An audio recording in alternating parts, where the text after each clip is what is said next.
Après ces programmes, l'heure de bérer, tout est possible et la bataille pour le ciel. L'apôtre Sam vous revient avec sa toute nouvelle émission intitulée Dans la classe du Maître. Un programme destiné à la connaissance de la profondeur de notre Seigneur et Sauveur Jésus-Christ. Ne ratez pas les deux rendez-vous hebdomadaires, mercredi 10h et vendredi 16h. Bien-aimé, je t'encourage à te connecter et en parler autour de toi dès maintenant. Que l'Éternel te bénisse et te localise. Shalom, shalom.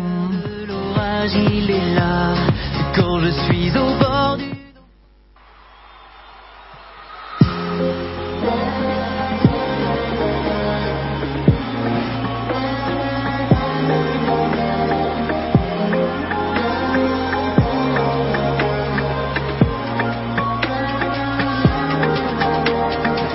Dans l'océan de mes tourments, souvent mon cœur désespère. Face à l'abîme, si mon bateau dérive, j'aurais foi en l'éternel. Même au cœur de l'orage, il est là, quand je suis au bord du... Chers amis, un grand bonjour, shalom, shalom, dans votre famille, dans votre maison, que la paix de Christ vous localise. Soyez bénis, chers auditeurs et fidèles auditrices de la radio Bonne Nouvelle. Aujourd'hui, nouveau rendez-vous dans la classe du Maître et nous allons parler et nous allons déjà raconter la fameuse petite histoire que nous avons au début des enseignements de la classe du Maître. Et le Maître va nous enseigner quelque chose de nouveau à travers la vie de Ishimoto. On comprend que ici c'est un Chinois ou plutôt un Japonais. Et je raconte cette histoire. Ishimoto est né à Yokohama, une grande ville du Japon, et ses parents n'avaient malheureusement pas désiré cet enfant. Et après quelques semaines, après sa naissance, elle a été abandonnée. Donc c'est une jeune fille. Et elle a été abandonnée par sa mère. Un soir, dans l'obscurité, au pied d'un grand mur, le bébé a été laissé là. Et quelques chrétiens habitaient ce quartier de la ville et se promenaient, et l'un d'entre eux trouva l'enfant en pleurs et le ramena chez lui. Il était pauvre et avait déjà 5 enfants, pourtant sa femme et lui l'accueillirent avec amour. Ils l'appelèrent Ishimoto. Le bébé était dans un tel état de faiblesse qu'au début, il pouvait à peine tourner sa petite tête, mais grâce aux bons soins de sa nouvelle maman, il prospéra. La fillette restait toutefois maladive et délicate, faible, et au bout de quelques mois, ses parents d'adoption durent admettre qu'Ishimoto ne pourrait jamais marcher. Ils la conduisirent alors à l'hôpital missionnaire, où elle resta de nombreuses années, et c'est là, dans cet hôpital, que la petite Ishimoto entendit parler du Seigneur Jésus-Christ, le Sauveur du monde. Elle se mit à l'aimer de tout son cœur. Sa maman d'adoption ne l'oubliait pas. Elle venait la voir chaque semaine et lui apportait de petites surprises. Au cours d'une de ses visites, Ishimoto lui confia son regret de ne rien pouvoir faire du tout pour son sauveur qu'elle aimait tant. « Tu as tes yeux et ton sourire que tu peux faire rayonner pour lui, lui dit-elle. Mais maman, j'aimerais faire quelque chose d'important pour le Seigneur Jésus. Et toi, tu voudrais simplement que je sourie pour lui? Oui, que tu montres toujours un visage joyeux. » Ishimoto essaya.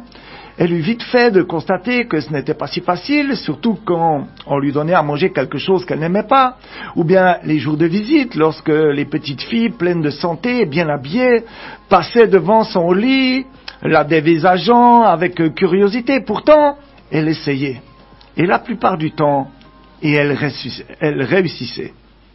La joyeuse humeur d'Ishimoto ne passa pas inaperçue. Bientôt les infirmières et les autres malades appelèrent le coin de la salle où Ishimoto avait son lit le coin du soleil. Un jour, sa maman lui apporta un Nouveau Testament, et à chacune de ses visites, elle lisait quelques pages à la fillette. Et maman, dit une fois Ishimoto, « Puisque mes yeux peuvent briller pour le Seigneur Jésus, ma bouche pourrait sûrement aussi faire quelque chose pour lui. J'aimerais tellement apprendre à lire, pour pouvoir ensuite lire moi-même aux autres les belles histoires de mon livre. »« Ah, nous allons essayer, promit la maman. » Ishimoto avait beaucoup de temps chaque jour, avec courage et persévérance. Elle s'exerçait aussi. Parvint-elle rapidement à son but, et bientôt, elle sut lire seule. Sa chambre reçut alors un nouveau nom, le coin du livre vivant. Et maintenant, la petite Ishimoto rayonnait pour son sauveur et lisait pour lui. Elle apprit encore à chanter pour lui. Une des infirmières de l'hôpital lui apporta un petit livre avec beaucoup de beaux cantiques chrétiens. Ishimoto eut vite fait l'apprendre, les paroles par cœur. Puis, elle demanda qu'on lui chante quelquefois les mélodies. Le coin de salle où Ishimoto avait son petit lit changea alors une fois encore de nom et devint le nid de l'oiseau chanteur. Ishimoto avait un pauvre corps, faible, chétif et malade, mais elle avait un cœur joyeux. Et elle ne voulait pas garder pour elle toute seule l'immense joie que le Seigneur Jésus lui avait donnée. Il fallait qu'elle en rayonne, qu'elle en parle et qu'elle la chante, et comme on aimait l'écouter. Bien aimé, ici, dans cette histoire, Ishimoto était démunie de toute mobilité, elle avait des problèmes pour se mouvoir, elle avait des problèmes même de faiblesse de corps extraordinaires à tel point qu'elle vivait dans un hôpital. Et on voit ici l'action de Dieu, la position que Dieu va donner à quelqu'un qui est faible. Et c'est justement le sujet de notre journée. Laisse Dieu te positionner. On a tellement de rêves, d'aspirations, des désirs pour notre vie.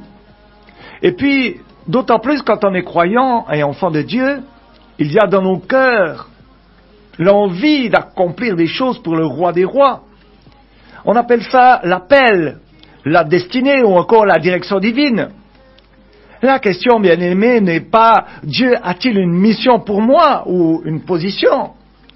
Parce que la réponse est claire, oui, il en a une. Le vrai challenge sera plutôt comment vais-je arriver dans cette position et faire ce que Christ attend de moi. Toute position donnée par Dieu sera maintenue par Dieu et aura le poids de la faveur de Dieu. Elle s'accompagnera toujours de sa paix. Bien-aimé, toute position que je me suis attribuée est une contrefaçon, un coup d'état qui n'a que le poids de la chair et de l'âme. Elle s'accompagne toujours de la crainte de perdre. Bien-aimés, lisons un peu la parole de Dieu dans 1 Pierre 5, verset 6.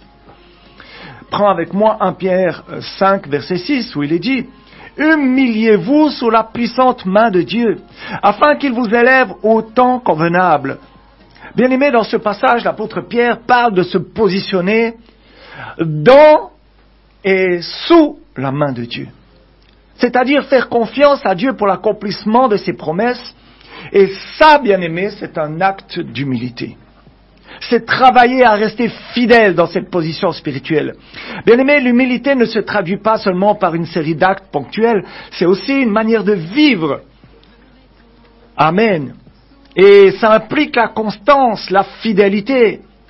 La fidélité à quoi? À rester dans sa main et à travailler dans la zone où il m'a placé, pas où je me suis placé. Mon ami, l'endroit où Dieu t'a placé est toujours le meilleur endroit. C'est cet endroit, ce lieu où il t'a placé, qui produira le plus de fruits dans ta saison. Il te qualifiera pour en porter plus. Mais revenons un petit peu à ce que nous dit l'apôtre Pierre. Quand je suis dans la main de Dieu à un moment donné, alors, mais je pourrais me poser la question, qu'est-ce que le temps convenable? Ici, le terme employé est kairos. Kairos signifie le moment de Dieu. En fait, le moment souverain, qui porte en lui-même une idée, par exemple, de soudaineté, de furtivité, de surprise de Dieu. Et c'est en un instant de Dieu, en fait. Si le processus d'humilité réclame un peu de fidélité et de la constance, quand je dis un peu, c'est totalement, c'est une façon de parler ici au Cameroun, la promotion, elle, est toujours soudaine. Bien-aimé, c'est une surprise. Parce que l'expression élevé fait souvent référence à une élévation en termes de position, mais Dieu ne donne pas de promotion sans subsistance. Ce qui est important pour Dieu, ce n'est pas que tu occupes une position ou que tu aies un titre, mais que tu portes en toi déjà la promotion. Et que l'élévation ne soit que la suite logique de ce que tu es.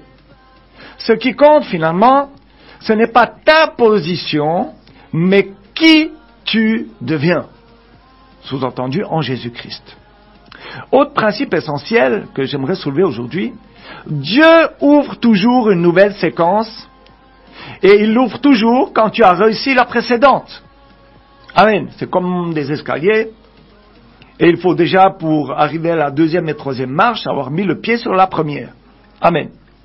Donc, notre destinée n'est que la somme des saisons que nous avons traversées en étant dans la fidélité à notre Dieu. Fidélité égale obéissance. Chaque partie de notre vie a le potentiel de nous introduire dans une nouvelle phase. Et cette phase me rapproche un peu plus de ce que je suis appelé à être, de mon appel. Amen. Regardons ensemble, par exemple, l'histoire de Joseph.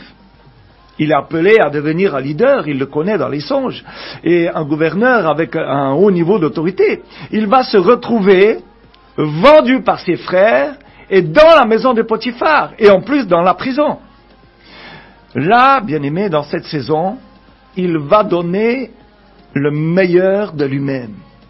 Il va être fidèle dans la maison de Potiphar, il va être fidèle dans la gestion même de la prison, et on va lui confier la gestion de la prison. Et il va être fidèlement constant, il va être intègre, il va occuper finalement toute la place que Dieu lui donne.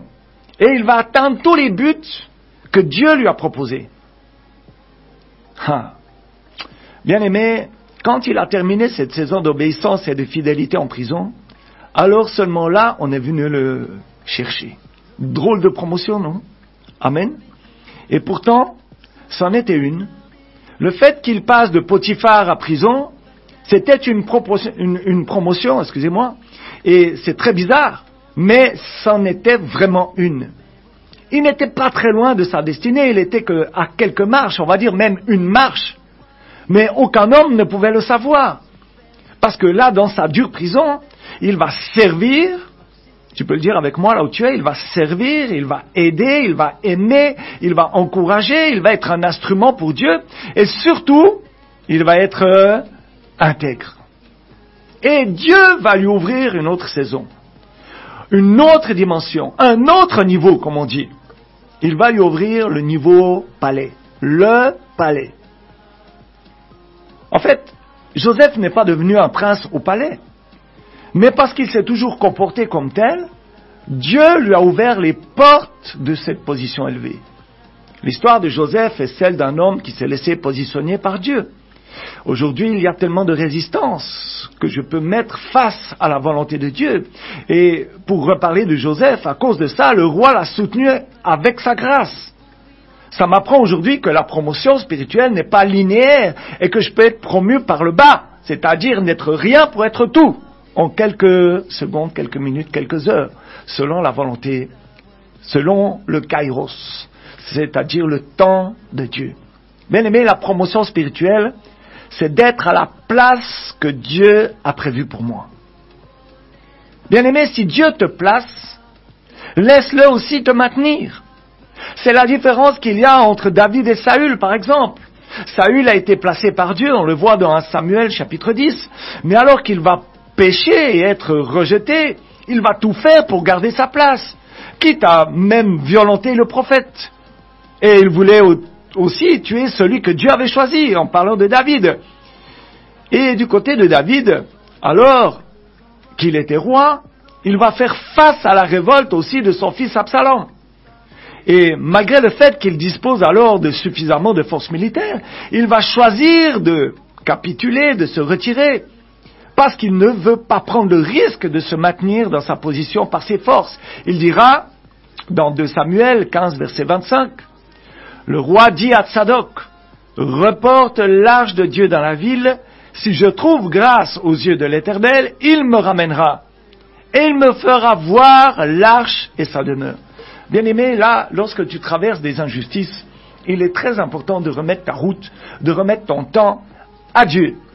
Comme il le fait là, si je trouve grâce aux yeux de l'Éternel. Amen. C'est pas si Absalom arrête de me poursuivre, je reviens. Il s'est confié, il s'est appuyé sur Dieu, et c'était sa destinée, c'était même son choix, qui a engendré cette destinée. On ne s'y trompe pas, ces quelques principes sont très puissants. Et si tu les captes cet après-midi, et si en plus tu les pratiques, ils ont le potentiel de te placer au plein cœur de la volonté de Dieu. Prends juste le temps de regarder la vie de tous ceux qui, dans la parole, sont devenus l'expression de la promesse, de la destinée que Dieu avait placée en eux. On pourrait penser à Gédéon, on pourrait penser à David, au roi David, lorsqu'il a descendu Goliath. Et tu y trouveras toujours des principes. Bien-aimé, cet après-midi, je prie pour toi que sa grâce te sature et que tu pratiques la volonté de Dieu et que tu obéisses à tout précepte, tout commandement, toute direction qu'il te donne. Le temps où tu seras positionné va arriver. Ta position, bien-aimé, et c'est le deuxième sujet du jour, est de régner par l'Esprit de Dieu. Bien-aimé, par sa puissance, son esprit permet au royaume de se manifester dans ma réalité, dans celle qui est visible, en brisant les œuvres des ténèbres. Il y a une situation, et nous allons la prendre, ou plutôt une parole, dans le psaume 84, verset 10, que tout le monde connaît, je vais la dire, lis avec moi. Le psaume 84, verset 10. « Mieux vaut un jour dans tes parvis que 1000 ailleurs. » On voit ici la passion du roi David. Il était passionné par la présence de Dieu. Et en tant que roi, David a aussi su amener le règne de Dieu en comptant sur sa seule présence. David était un adorateur hors pair. Il avait compris que l'adoration était un excellent moyen pour garder la communion. Et mon ami, aujourd'hui, je t'invite à inviter le Saint-Esprit à régner dans ta vie. Plus que jamais, abandonne-toi à lui. Tu ne le regretteras jamais. Tu es appelé à faire descendre le règne de Dieu. Alors, n'aie ni honte ni peur d'invoquer son nom et de lui dire « Saint-Esprit, Esprit Saint, viens faire toute la différence en moi et au travers de moi. » Amen. Bien-aimé, tu es un miracle. Tu es un miracle.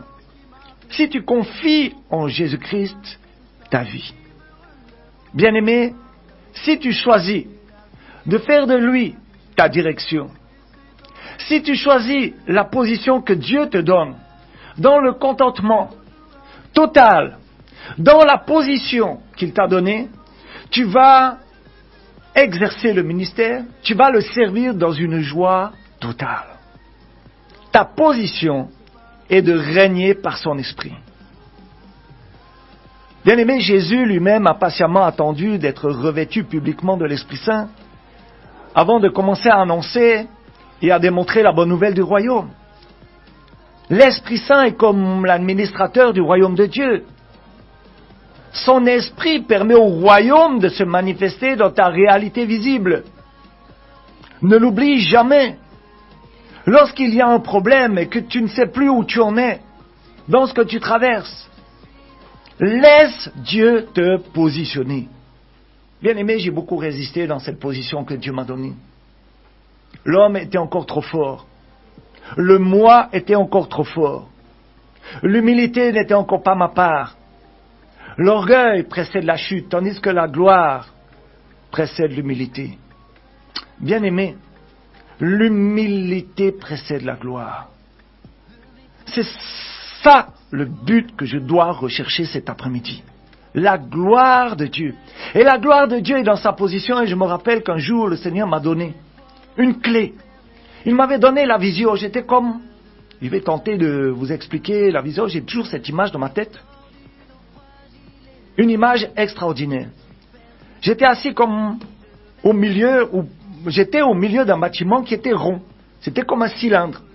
Et autour de moi, il y avait des fenêtres devant, à gauche, à droite, derrière moi, partout. Et je voyais qu'il y avait une distance entre le centre où j'étais et les fenêtres. Et il y avait environ une quinzaine de mètres devant, une quinzaine de mètres derrière, à ma gauche et à ma droite. J'étais véritablement au centre. Et je cherchais quelque chose, je cherchais à comprendre déjà où j'étais. Et je regardais le plafond qui était noir, comme les ténèbres, comme le plastique noir. Vraiment noir de chez noir, charbon. Aucun espoir. Je regardais derrière les fenêtres, je voyais le soleil. Et le Seigneur me dit, tu vois là-bas, il y a ma gloire. J'ai dit que, mais Seigneur, comment ta gloire est aussi loin de moi? Comment faire? Est-ce qu'il y a une solution? Est-ce qu'il y a un raccourci? Il me dit que le chemin qu'il me reste à parcourir pour atteindre les fenêtres et avoir accès au soleil, c'est-à-dire à sa gloire, c'est le chemin que je dois parcourir dans ma vie pour atteindre, c'est-à-dire que j'ai une chose à faire pour atteindre la gloire de Dieu. J'ai dit non, hey, il doit y avoir un raccourci, il doit y avoir une autre solution que d'attendre tant d'années pour que la gloire de Dieu me localise. Et là, le Seigneur sourit dans mon esprit et il dit, commence donc à louer. Je commence à adorer et lorsque j'adore, les yeux fermés, le Seigneur me dit, là, dans le règne spirituel, tu ouvres les yeux et tu regardes le plafond maintenant. Et le plafond avait disparu, bien aimé, il n'y avait plus de plafond. Mon ami, lorsque tu loues, lorsque tu adores, lorsque ton cœur est dans la louange en vérité, en esprit, le plafond de tes problèmes, des ténèbres, se retire pour que la gloire de Dieu apparaisse. Je me rappelle encore un texte dans la parole de Dieu où il est dit que le peuple d'Israël va se mettre à louer et par cette louange, à cause de cette louange et grâce à cette louange, Dieu va tendre une embuscade et vaincre l'ennemi pendant que le peuple d'Israël chantait. Rappelez-vous aussi autour de Jéricho, la louange est une arme. Nous avons déjà bien prêché ça, la louange est une arme. La position que je dois avoir aujourd'hui, bien-aimé, est celle de Dieu. Et c'est une position de gloire et non d'échec, et non de ténèbres, et non de malheur, et non de maladie, d'infirmité, de douleur, non de problème. Mais la gloire de Dieu. Dans la gloire de Dieu, bien-aimé, il y a un raccourci. Je pose la question donc dans la vision. Seigneur, quel est l'effet de cette gloire dans ma vie aujourd'hui? Il me répond, ce qu'il y a au futur dans ma parole est au présent. Et je commence à réfléchir à un texte. L'Éternel est mon berger, je ne manquerai de rien. Et il me dit, ce n'est plus dans ma gloire, l'Éternel est mon berger, je ne manquerai de rien. Mais c'est l'Éternel est mon berger, je ne manque de rien. C'est-à-dire maintenant, je ne manque plus de rien. Ça correspond à Marc 11, versets 21 et 24. Et à Jean 5, versets 14 et 15, qui dit que lorsque je prie et je demande quelque chose, je dois croire que je l'ai déjà reçu, que je la possède déjà pour la voir s'accomplir. Bien-aimé, lorsque la gloire de Dieu est là, ou bien alors tu la cherches, loue, adore, en esprit, en vérité. Et tu vas voir que ta position va changer et elle deviendra celle de Dieu. Ne te positionne pas toi-même. Se positionner soi-même est de marcher d'église en église, d'être inconstant dans toutes ses voies, parce qu'il y a des doutes. Amen. Lorsque l'homme prend des décisions pour sa vie, au bout d'un moment, il y a les doutes, il y a les murs qui vont s'élever comme des murmures. Bien-aimé, la position de Dieu sera toujours la meilleure. Certainement, le Seigneur me dit, maintenant, parle-leur et dis-leur, je vous ai parlé dans vos rêves. Je vous ai informé de votre position et vous avez refusé. Il n'est pas trop tard. Rentre dans le ministère. Homme ou femme, il n'y a plus ni homme ni femme en Jésus-Christ. Car nous sommes tous un cachés en Jésus-Christ. Vous trouvez ça dans Galates chapitre 3, versets 26 et suivant. Que l'Éternel, et au moment où je dis ça, le Seigneur me rappelle encore une expérience où j'étais dans une église, invité dans un séminaire. Et dans ce séminaire, il y avait à ma gauche une église et à ma droite une autre église et deux serviteurs dans la même salle, avec une doctrine différente. Et il y avait la doctrine à gauche, des femmes qui devaient s'asseoir et se taire dans l'église, et à droite, des femmes qui pouvaient parler. Imaginez le désordre. Chacun avait ses raisons. Chacun, avec les textes à l'appui, était en train d'étoffer sa doctrine, de vendre sa doctrine. Bien-aimé, la position de Dieu était laquelle? Lorsque je me lève et je commence à prier pour que les ministères soient manifestés, ce n'est pas un homme qui a sauté sur son siège à plus de 1 mètre de haut. C'est une jeune fille qui était assise sur les bancs depuis plus de 7 ans. Et le Seigneur lui a parlé en direct. Que fais-tu assise? Est-ce que les femmes n'ont pas le droit de sauver des âmes, d'évangéliser? Et il me dit, le Saint-Esprit me dit, la femme doit se taire, alors qu'elle ne parle plus, qu'elle ne loue plus, qu'elle ne prie plus. Est-ce que c'est comme ça que vous voulez vos églises?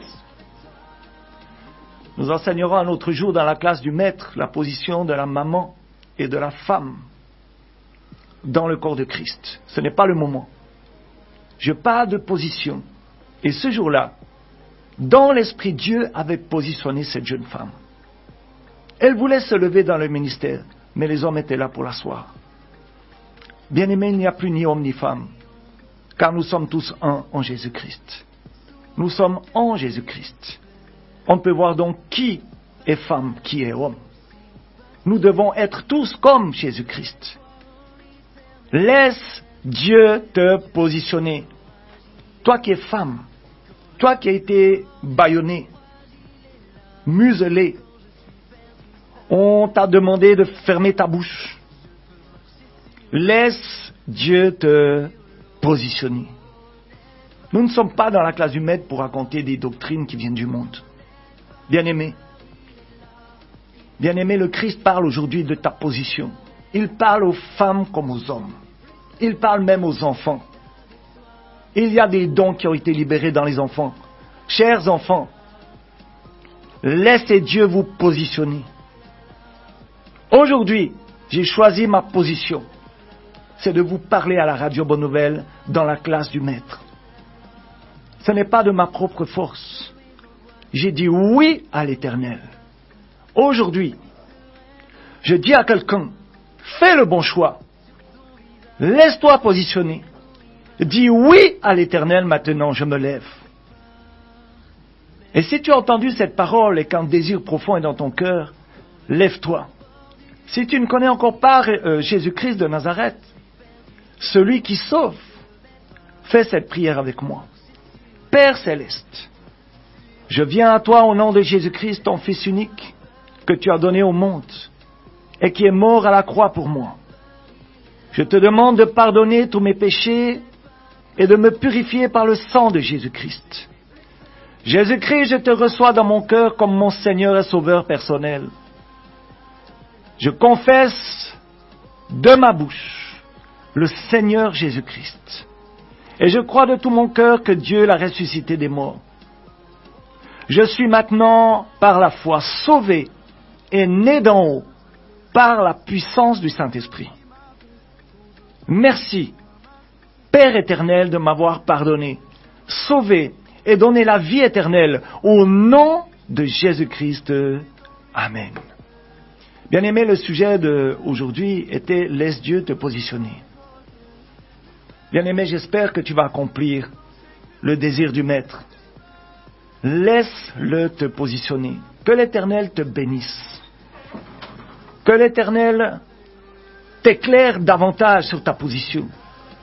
Et qu'il te fortifie dans cette position que tu as choisie. C'était votre serviteur, l'apôtre Sam, pour l'émission de la classe du Maître. Et je donne rendez-vous à chacune, mercredi suivant, si Dieu le veut, à 10h. Shalom, shalom, shalom.